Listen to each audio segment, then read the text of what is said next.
প্রিয় শিক্ষার্থীবৃন্দ, সকলের প্রতি রইল আমার আন্তরিক শুভেচ্ছা ও ভালোবাসা। আশা করি সকলে ভালো আছো। আমি সুধাংশু বিশ্বাস, সরকারি শিক্ষক নবাকি মাধ্যমিক বিদ্যালয়, সামনগর সাতক্ষীরা।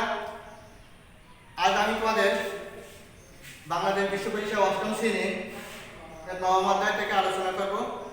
আমার আলোচনার বিষয়বস্তু আছে বাংলাদেশের জনসংখ্যা নীতি। জনসংখ্যা প্রত্যেক দেশের সম্পদ। প্রত্যেক দেশে জনসম্পদে রূপান্তরিত করার জন্য সরকারি কতগুলো পদক্ষেপ গ্রহণ করেন। একটি দেশের জনসংখ্যার উপর সে দেশের উন্নয়ন নির্ভর করে। একটি দেশের ভবিষ্যৎ পরিকল্পনা এবং ভবিষ্যৎ উন্নয়ন নির্ভর করে সে দেশের আর্থসামাজিক উন্নয়ন এবং অর্থনৈতিক পরিকল্পনা ও জনসংখ্যা নীতির কার্যকর প্রয়োগের উপর। সেহেতু আমাদের দেশ বাংলাদেশ, এই বাংলাদেশের সরকারের কিছু জনসংখ্যা নীতি আছে। তবে তার পূর্বে আমরা জানব যে জনসংখ্যা নীতি কি।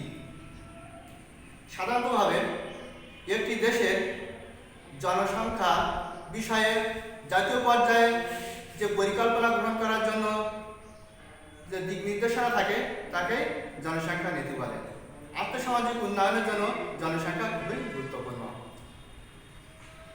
একটি দেশের আর্থসামাজিক উন্নয়নে সে দেশের অর্থনৈতিকভাবে সমৃদ্ধ হওয়ার জন্য জনসংখ্যা নীতি খুবই প্রয়োজন। বাংলাদেশ এমন একটি দেশ, বিশ্বের অন্যান্য দেশের তুলনায় দরিদ্র দেশ এবং এই দেশ উন্নয়নশীল দেশ। তাই একটা উন্নয়নশীল দেশের জনসংখ্যা নীতি, একটা উন্নত দেশের জনসংখ্যা নীতি সম্পূর্ণ আলাদা হয়। আমি এখন তোমাদেরকে বাংলাদেশের জনসংখ্যা নীতির মূল লক্ষ্য ও উদ্দেশ্যগুলো আলোচনা করব। দেশের জনসংখ্যা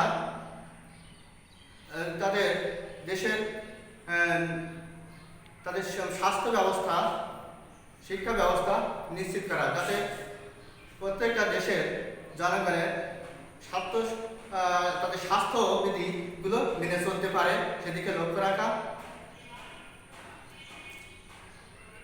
দেশের দরিদ্র জনগোষ্ঠী এবং প্রজনন স্বাস্থ্যগুলো নিশ্চিত করা, নারী ও শিশুদের অপুষ্টি হাতে রক্ষা করা,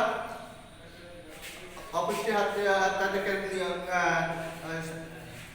রক্ষা করা, নারী শিশু যাতে ইউনিয়ন পর্যায়ে তারা সুস্বাস্থ্য পায়, থানা পর্যায়ে নারী ও শিশুদের জন্য স্বাস্থ্যবিধির জন্য তাদের ডাক্তার, নার্স ও ঔষধের ব্যবস্থা করা।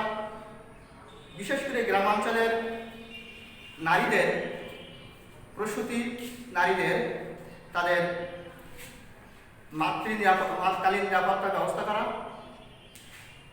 প্রবীণ জনগোষ্ঠী তাদের নিরাপত্তা এবং স্বাস্থ্য নিশ্চিত করা।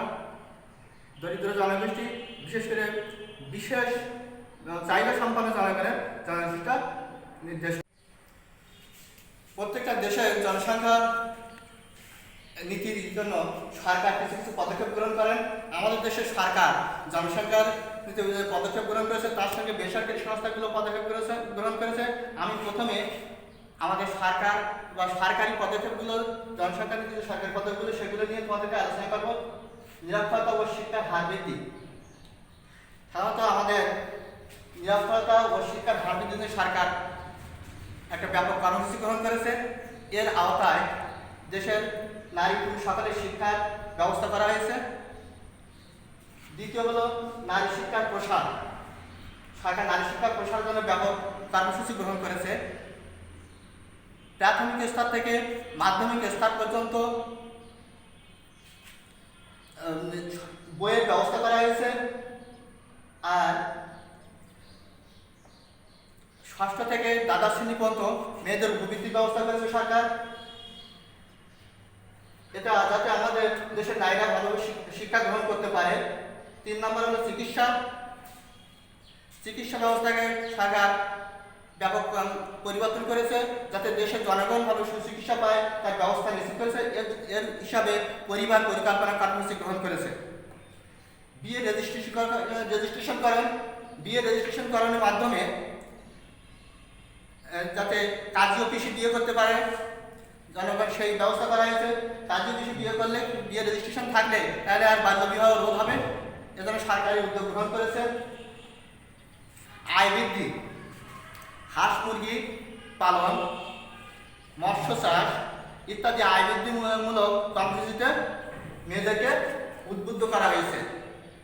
বর্তমানে শিল্প কারখানা, পোশাক কারখানা, কুটির শিল্প, হস্তশিল্পে মেয়েরা অংশগ্রহণ করছে, যার ফলে জনসংখ্যা নিয়ন্ত্রণে ভূমিকা পালন করছে।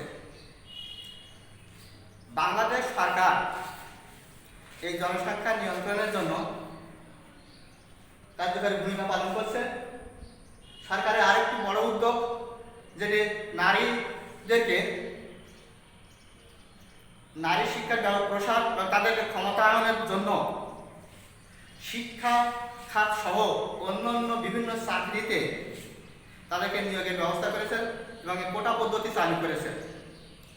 আমাদের সরকার এই জনসংখ্যা নীতি গ্রহণ করার ফলে আমাদের স্লোগান হলো যে, সরকারের স্লোগান হলো যে ছেলে হোক মেয়ে হোক দুটি সন্তানই যথেষ্ট।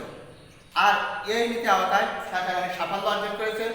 সেই সাফল্য আমরা জাতিসংঘ পুরস্কার লাভ করেছি। এই জন্য প্রতি বছর আমাদের